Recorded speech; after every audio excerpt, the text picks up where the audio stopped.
और सरकारी आदेश खाली करने का हुआ है तो उन्हें खाली कर देना चाहिए बड़े आराम से। और मैं बड़ा आग्रह करूंगा, क्योंकि आपके परिवार का ट्रैक रिकॉर्ड इस मामले में बड़ा खराब रहा है। जब 10 सर्कुलर रोड को आप खाली करेंगे तो किसी भी सरकारी संपत्ति की वहां से चोरी नहीं करेंगे, किसी का आप वहां नुकसान, सरकारी संपत्ति का नुकसान नहीं पहुंचाएंगे। हम लोगों की बड़ी पैनी निगाह रहेगी, इस पर ध्यान रखिएगा। सरकारी संपत्ति की लूट एक गंभीर मामला बनता है, एक आपराधिक मामला बनता है, और उम्मीद करता हूं कि राबड़ी जी वहां से निकलते वक्त ऐसी हरकत न करेंगे। तेजस्वी यादव जी भी वही रहते हैं, तो आप भी अपनी हरकत को दोहराइएगा नहीं तेजस्वी यादव जी। उम्र के चौथे पड़ाव पर माया के चक्र में क्यों पड़ गए? परिवार का माया वो आपको न्यायपालिका पहुंचा दिया, संपत्ति की माया न्यायपालिका में आपको खड़ा करवा दिया, जेल की यातना झेलना पड़ा। अब आपको सरकारी बंगले का माया, यह जीवन के चौथे पड़ाव पर जो भी आपको सलाह दे रहा है वह गलत दे रहा है। मोह, माया, इन चीजों से ऊपर उठिए। अब जिस विभाग के तहत का मामला है, सरकार नियम के अनुसार हर बार नई सरकार आती है तो आवास बदलने का और आवास आवंटन का प्रक्रिया होता है भवन निर्माण विभाग का, उसके तहत हो रहा है। नमस्कार, पॉलिटिक्स में आप सबों का स्वागत है।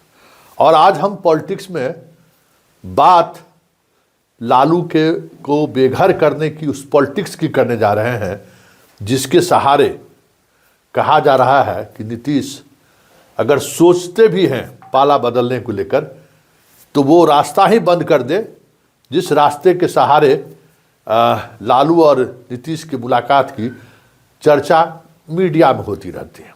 हाँ, देखते ही है ना, जब पाला बदलने की बात आती है ना तो कहा था कि मुख्यमंत्री आवास के बगल वाला जो आवास है ना, उस आवास में, लालू आवास में एगो गुप्त एंट्री है, दोनों घुस के जाते हैं, बतियाते हैं और उसके बाद खेल शुरू हो जाता है।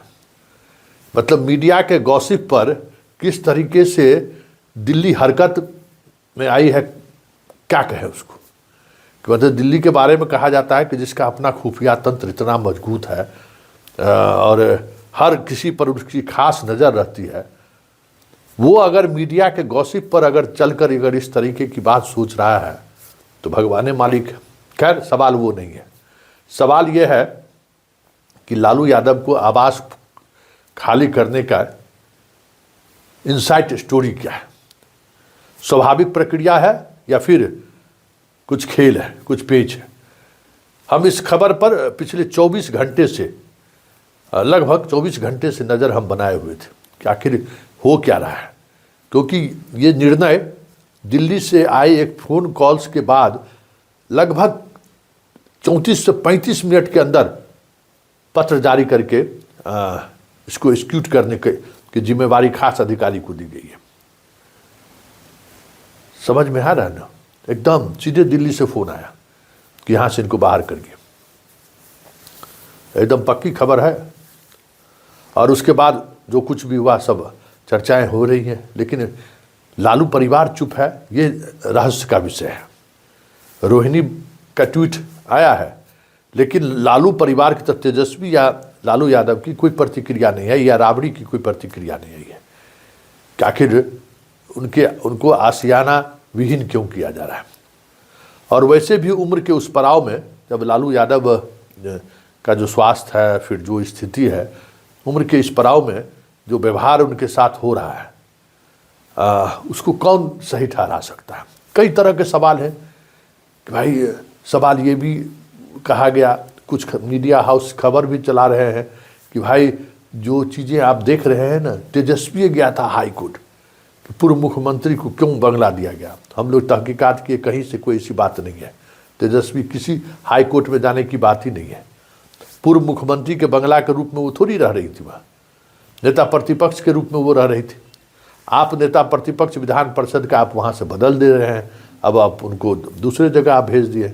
वो तो रह रही थी नेता प्रतिपक्ष के रूप में ही ना, तो आप उसका आशियाना उनका बदल दिया, अब नए आशियाना में उनको जाना है, ऐसा हुक्म हुआ है। तो ये सब बातें भी खूब चला है।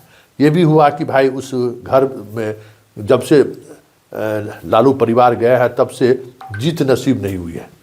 मतलब पलटा पलटी में भले सरकार उनके साथ कुछ दिनों का स्वाद चखा गया, लेकिन परमानेंट जो 2005 में सरकार गई है सो फिर लौट कर नहीं आई है। तो घर अपशगुन तो नहीं है। कई तरह की चर्चाएं हो रही थी, खूब चर्चा हो रही है, अभी भी चर्चा हो रही है।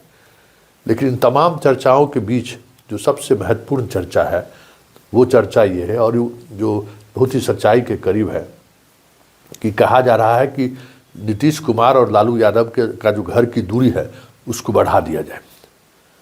मतलब दोनों के बीच इतनी दूरी हो कि अगर कोई संवाद का रास्ता भी निकालने की कोशिश हो रहा हो तो वो उस चैप्टर को क्लोज कर दिया जाए। हमें हैरान करने वाली बात है, ये समझ से परे लग रहा है कि अगर नीतीश इस मानसिक स्थिति में है या नीतीश इस मनोदशा में है कि वो पाला बदल सकते हैं, तो फिर उनको रोक कौन सकता है? कौन रोक सकता है? घर की दूरी बदल देने से थोड़ी हो जाएगा। अरे संवाद वाहक इधर भी आएगा, वहां से जाएगा वहां भी बात करेगा, सुबह में यहाँ बात करेगा, रात में वहां बात करेगा।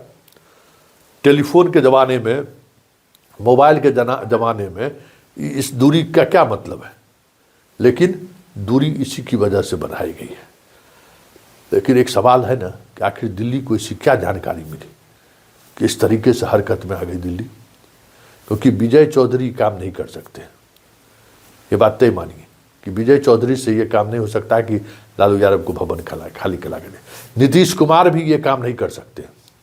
कई ऐसे मौके आए जिस मौके में उनको घर से बेदखल किया जा सकता था। एक दौर तो ऐसा आया कि जिसमें कोई सदन में उनका न विधानसभा में न विधान परिषद में वो नेता प्रतिपक्ष थे, तब भी लालू यादव ने वहाँ रहे भी, जेल शायद रहते भी थे, तो कभी उनको हटाने की बात नीतीश कुमार ने नहीं किया। तो ये कुछ न कुछ जो चीज़ें हुई हैं ऊपर के लेवल पर हुआ, जिसकी चर्चा हम कर रहे हैं। तो अगर यही बात है, इसी बात की वजह से अगर घर खाली करने की बात हो रही है, तब तो भगवान मालिक। लेकिन देश के स्तर पर जो राजनीति जिस दिशा में बढ़ रही है, इसलिए बिहार में जो कुछ भी हुआ, लोग कोई आश्चर्य व्यक्त नहीं किया कि भाई विपक्ष को लेकर दिल्ली का रवैया यही है। अब पटना में भी सरकार उन्हीं का है, तो यहाँ भी रवैया बदलेगा, इसीलिए रवैया बदलते हुए दिख रहा है। लेकिन रवैया बदलने के पीछे की वजह अभी भी जिस तरीके से सामने आ रहा है वो हैरान करने वाला है। लेकिन एक बात तो जरूर है कि विधायक के शपथ ग्रहण के बाद जो होना ही है, 1 तारीख से शपथ ग्रहण शुरू है, 2 तारीख को विधानसभा अध्यक्ष का चुनाव होना है। इस पूरी प्रक्रिया 5 तारीख तक चलेगा। ये खत्म होने के बाद तोड़ जोड़ की तो राजनीति शुरू होगी। ओवैसी की पार्टी तो बीजेपी में जाने का सवाल ही नहीं है वहाँ, और आरजेडी और बच गया ये भाकपा माले या इन लोगों से हमें लगता है कि टूट की संभावना फिलहाल कम है। सबसे कमज़ोर कड़ी कांग्रेस ही है, जिसके 6 विधायक हैं, वो कुछ भी कर सकते हैं। अब बात धीरे धीरे खुलकर सामने आ रहा है कि मिजाज में है, डोरा डाला तो कुछ भी कर सकते हैं। लेकिन ये काम बीजेपी करना चाह रही है। इससे पहले हमें लगता है कि जदयू के अंदर भी जो एक खेमा है पदाधिकारियों का, एक नेताओं का ऐसा खेमा है जो आरजेडी से नज़दीकी बनाए रखना पसंद करते हैं, या फिर बीजेपी के इस दबिश से थोड़ा असहज हैं। उनके सहारे कुछ न कुछ चीज़ें चल रही हैं। देखिए 8 मंत्रियों का शपथ लेना, पहले दिन ही जिस तरीके से 15 में 8 मंत्रियों ने शपथ लिया, उसी दिन से लगने लगा था कि कुछ न कुछ चीज़ें तो अंतःपुर में, मतलब नीतीश के अन्य मार्ग में चल तो रहा है। तो उसी की प्रतिक्रिया स्वरूप माना जा रहा है कि ये एक्शन जो है सो हुआ है कि पहले दोनों को घर से बाहर करो, अलग करो, दोनों पहले अलग हो जाए। और ये जो